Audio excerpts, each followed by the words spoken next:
Well, it's finally warmed up enough. Today is about 27 degrees when I left the house. We're up the Marilla Springs Trail again. It's been below zero for 2 weeks. I haven't felt like going out. Couldn't really go out. It's way too much snow. I just want to give you the idea of how much snow we have here. 4 to 7 inches. Most of it's granular. It's just now starting to warm up today to get good enough that you can actually travel. I just came across the frozen lake, Marilla Reservoir. There was no broken trail going across there. And I made it. I got stopped a couple of times, but I made it. This trail is maintained trail. Not maintained, but it's been traveled by skiers and hikers and snowshoers. So I'm getting enough traction today that I might be able to make it most of the way up the trail without pushing. It's winter wonderland here in Pennsylvania.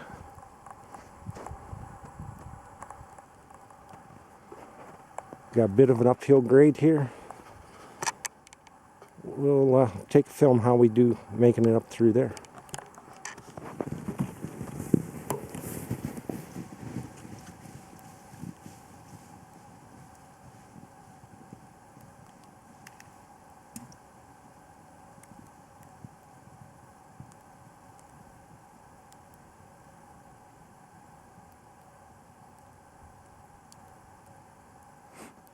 Well, I've made it about a mile up the trail so far, and the growing is very, very hard today. So I stopped and let air out of my tires. I usually like to start out the tires a little bit hard. It's easier to take air out of them than it is to put air in them. Here's where we just came from. Trail weaves down through the woods there. And you know the bike's awesome, so you gotta show that.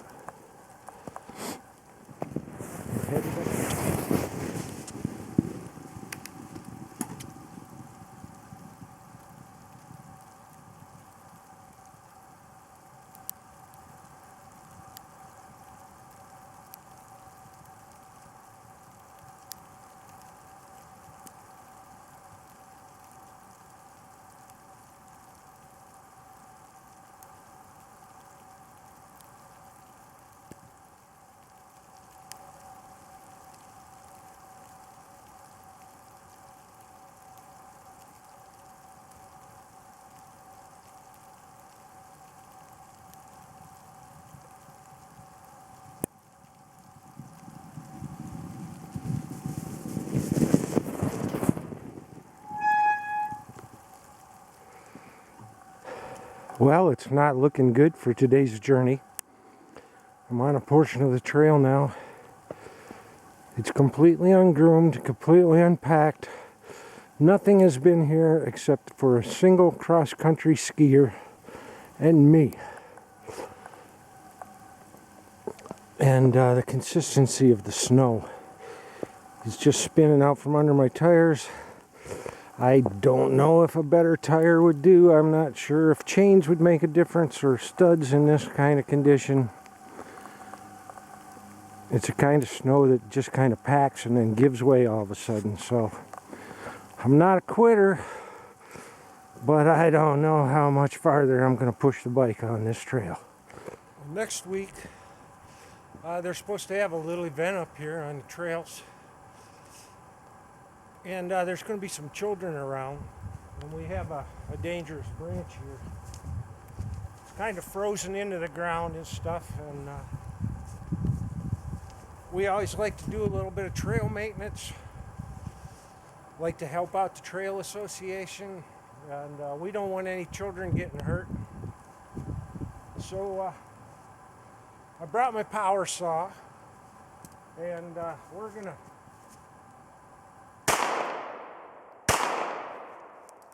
there you can see.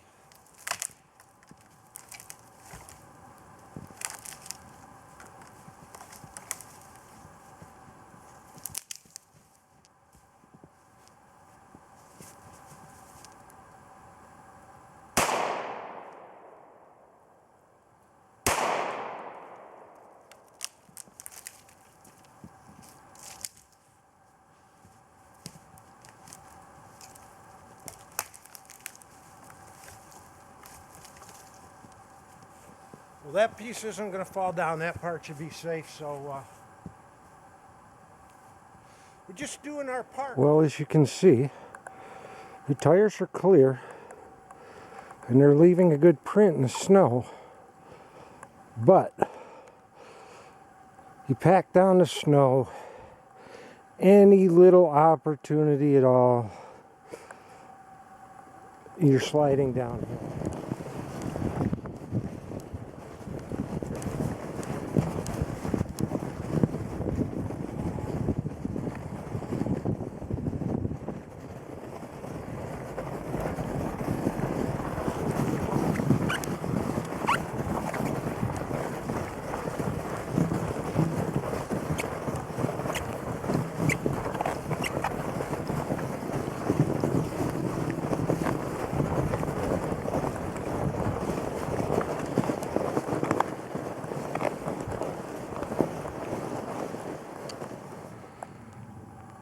Well, it's a pretty busy day out on Murillo Reservoir. The ice is loaded with fishermen. Longbow Man, Ted, Jim, Ninja Fisher were out here earlier and they went home with some monsters. The snow has turned into rain. And it's just not beautiful out here.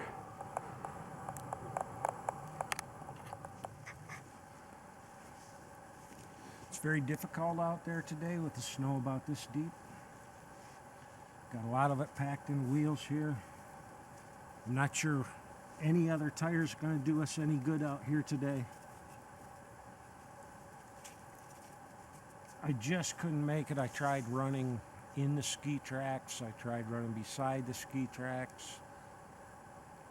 Making my own trail seemed to be the best bet today. I tried going a little faster, slower. There just wasn't any way you could keep from washing off of any slope. It just got to be more work than it was worth. We managed to get a good 3 hours of exercise in. What a precious little distance during that period. And we'll keep coming out here and keep trying some experiments until we get a good report for it to put together. And I'll see you on the trail. So I wanted to get the part on tape.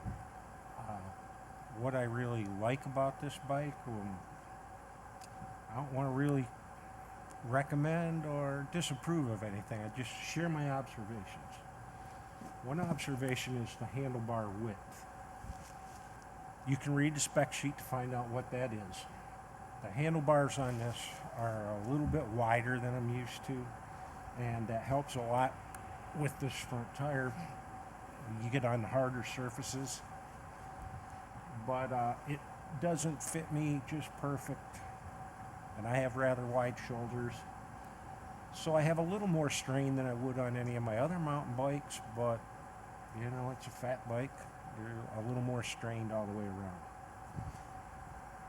The tires, I would not go with less than a 4-inch tire if I was buying a fat bike. These are 4 inches. This has a medium tread pattern on it. I'm thinking in some of the areas I take this, I could probably use a little more aggressive tread. I might try that out later. There's a 22 in the front and 34 on the rear, which gives you a pretty good ratio. But if I were building one of these from scratch, I would go even lower. I spend a lot of time in the areas that I go in the very lowest gear or the second lowest gear. I don't think you can build them too low. If you're out in the snow, you really aren't going to want to go faster than about 6 miles an hour, at least not in our area. Most of the trails are ungroomed. You go off the trail or you tip over. There's a lot of hazards out there. So I would stay on the low end. If I was building one of these up, I would stay on the low end. The top gear on this is a 44 tooth. I think that's still going to have paint on it when I get rid of this bike, if ever. The frame style, the frame seems to be really nicely welded. I can't really tell if that's welded by a robot or not. These are very, very good welding job, very uniform. Whoever did it is either highly skilled, or if it's robot work, they've got it programmed well. It looks like a relatively strong frame. The 6061 aluminum. This is not a light bike. I don't know how much it weighs. I'm guessing in the neighborhood of 40 pounds. I like the hydraulic disc brakes. I haven't really learned about all the adjustments on this yet. You can squeeze them quite a ways before they come on, but once they come on, you're stopping. There's no question about it. The front wheel is 100 millimeters wide and the rear's 80. I kind of wish the rear was 100 wide too. It gives the tire a different profile, but it's the same tire on both rims. I wouldn't call that a complaint, just a preference. There looks to be enough room that you could probably put a wider tire on here. I don't know about the chain clearance. I'd still have to check that out, but both the front and the rear could probably hold a little bit wider tire. And if you're going to buy a bike or build a bike, I'm going to recommend personally get a big tire. If you're going to run it in the snow, get the big tire. If you're going to race your bike, you might want to go for a narrower tire. This isn't the bike I would choose to race. It's not. If there was one thing I could add to make my life better on this, maybe the seat post, one of the instantly adjusting seat posts, so I could drop it down on the hills and raise it up when I'm going up. It came with studs here and studs here. I could mount equipment to the bike. I elected a water bottle and a pump. You could probably find a small frame bag to fit in there if you took these things out and kept them somewhere else. I'm not really seeing a need for it. I carry a backpack everywhere I go.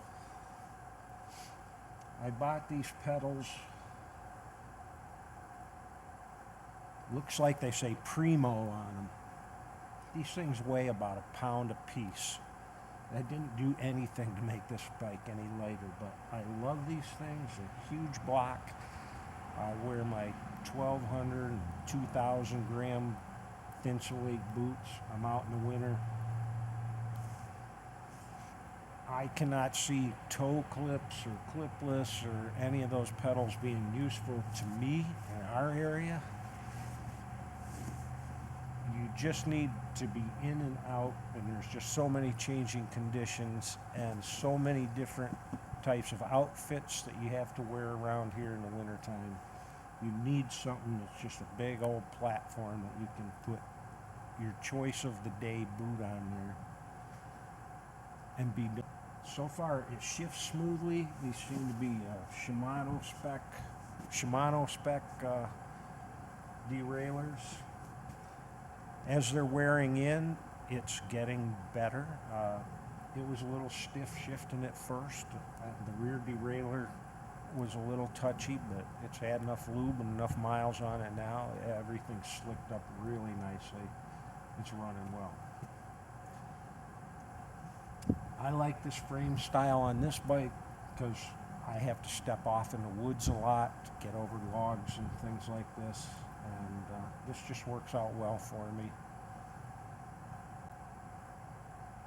I guess, would I buy this brand again? Yes, I would buy this brand again. I didn't know if I was going to like fat biking.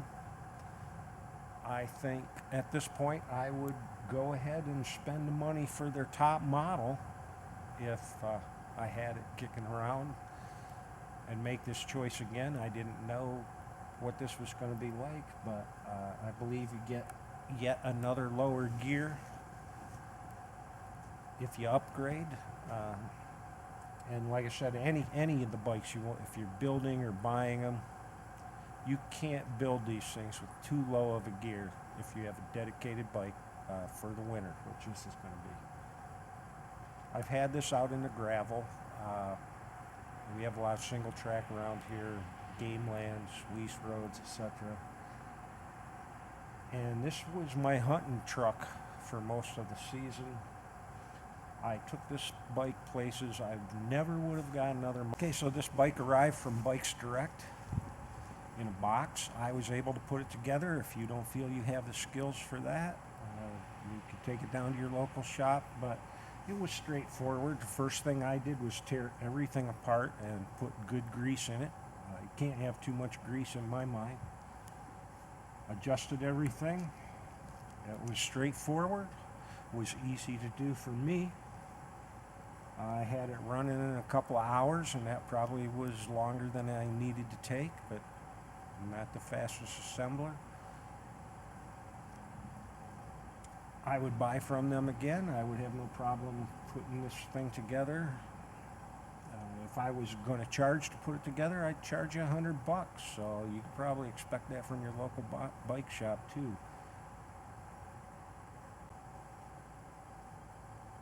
The shifters work good.